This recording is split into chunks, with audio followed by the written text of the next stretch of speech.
وہ گورنمنٹ کے سینٹرز میں چلے گئے, ٹھیک ہے. دوسرے نمبر پہ اب گھر کے لیول پہ آپ کیا کر سکتے ہیں؟ گھر کے لیول پہ سب سے پہلے اس کی کاؤنسلنگ ضروری ہے ایکیوٹ فیز میں. دوسرے نمبر پہ آپ اس کے ساتھ رہیں, اس کو ایکسرسائزز کی طرف لے کے آئیں, واک کی طرف لے کے آئیں.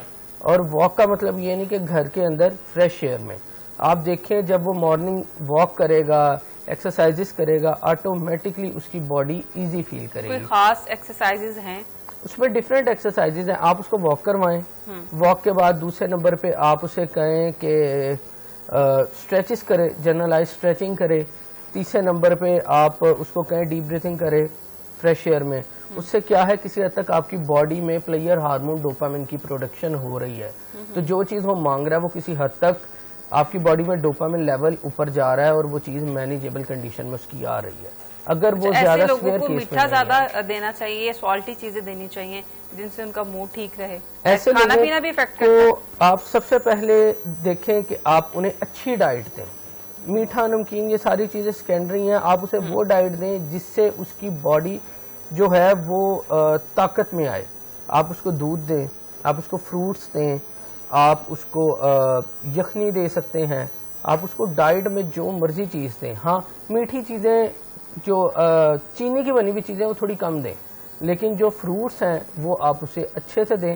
ان چیزوں سے بھی وہ فریش فیل کرے گا اور کسی حد تک اس کی چیزیں مینیج ہو سکتی ہیں. سر روبی بتائیے گا کہ کیا صرف ڈائٹ کے ذریعے ایسے لوگوں کی ٹریٹمنٹ ممکن ہے؟ نہیں, ایسا پاسبل نہیں ہے. صرف ڈائٹ کے ساتھ ہم نہیں کر سکتے. دیکھیں ایک چیز جو ہے وہ آپ کے بلڈ میں جا چکی ہے, تو آبویسلی ڈاکٹر صاحب بھی میرے سے زیادہ آپ کو اچھا بتا سکتے ہیں, لیکن بغیر میڈیکیشن کی چیز پاسبل نہیں ہے. کیونکہ ہم یہ کہیں نا کہ جی ان کی ول پاور اتنی اسٹرانگ ہو جائے. آپ کی ڈائٹ نے آپ کی باڈی کو ریکور کرنا ہے, لیکن جو آپ کے بلڈ میں ایک چیز جا رہی ہے اس کی ڈیٹاکسیفیکیشن بہت ضروری ہے. جب تک ایک چیز گدلی چیز نکلے گی نہیں, فریش چیز کیسے آئے گی؟ لیکن ول پاور کیسے جو ہے اسٹرانگ کی جا سکتی ہے ایک بندے کو جب کچھ غلط لگتا ہی نہیں ہے کہ اس نے کچھ غلط کیا ہے؟ دیکھیں ان کی وہی والی بات جس طرح ہم بات کر رہے ہیں کہ ان کی ڈائٹ پہ, ان کی کیئر پہ, ان کی میڈیکیشن سٹارٹ کریں, ان کی کاؤنسلنگ سیشن سٹارٹ کروائیں, ان کا لائف سٹائل چینج کروائیں. ہمارے ہاں جو سینٹرز کا آپ نے ماحول دیکھیں, ان کو سب سے پہلے سینٹرز کو اپنے ماحول کو تھوڑا چینج کرنا چاہیے. ان کو وہاں پہ ایک ہیلدی, ایک تازہ ہوا بھی ہونی چاہیے, نیچرل چیزیں ہونی چاہیے. ان سے ڈفرینٹ ایکٹیویٹیز کروائی جائیں, ڈفرینٹ ایکٹیویٹیز میں ان کو انوالو کیا جائے. آہستہ آہستہ گریجولی ایک چیز ان کی بہت زیادہ گر چکی ہے, اب اس کو آپ نے سہارا دینا ہے. وہ آپ ان کو کاؤنسلنگ سیشنز میں ان کے اب یہ آپ کہیں کہ ایک پیشنٹ کو جاتے ہی ایک دم 2 سے 4 دن میں یہ پراپر ہو جائے, ایسا پاسبل نہیں ہے.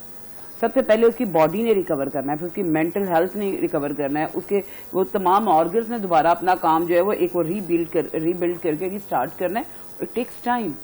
لیکن اس کے ساتھ ساتھ آپ کا رویہ ان کے ساتھ پیار والا, شفقت والا, محبت والا, اپنے رویہ اگر ایک بندہ عزت نفس کو ہرٹ نہیں کرے. گھر میں اتنا ماحول ہی اتنا میس کریٹ کیا ہوا ہے, ہر بندے سے لڑ رہا ہے, بچوں کو مار پیٹ کر رہا ہے, ماں باپ سے جھگڑ رہا ہے, ایک گھر کا عجیب سا جنگ کا ماحول بنایا ہوا ہے, اس سے پھر جو یہ چیز فیس کر رہے ہیں ان سے کیسے ایکسپیکٹ کیا جا سکتا ہے کہ اچھے سے اسے بیٹھ کے بات کریں, اسے اچھے سے پیار سے ٹریٹ کریں؟ عروج کرنا تو پڑے گا, کیونکہ کہیں نہ کہیں آپ کی نیگلیجنس اس بچے کو وہاں تک لے کے آئی ہے, آپ کی اگنورنس اس بچے کو وہاں تک لے کے. یاد رکھیے گا جب بھی آپ کیس ہسٹری لیتے ہیں نا, تو کہیں نہ کہیں ان کے ہسٹری میں ہر چیز پلیئر میں نہیں ہے. میں بار بار کری, کوئی نہ کوئی ایسے ٹراماز ہوتے ہیں, کوئی نہ کوئی ایسی پرابلم یا ایشوز کہیں نہ کہیں ہوتے ہیں جو بچے کو بعض اوقات ہمارے گھروں کے ماحول ہمارے بچوں کو جو ہے نا تاریخ راہوں پہ لے جاتے ہیں.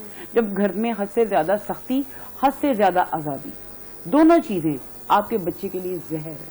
یہ پودے ہیں, جس طرح آپ ایک پودے کو گھر میں لگاتے ہیں, اس کی روز کیئر کرتے ہیں, اس کو دھوپ نہ لگ جائے, اس کو پانی دوں میں, اس کو کھاد دوں, اس کی پرورش. تو بچے بھی پودے ہیں, ان کو پودوں کی طرح سمجھے. اگر نہیں سمجھے گے تو پھر وہاں پہ جھاڑی اگیں گی, پھر سوسائٹی سے گلا نہیں کریں.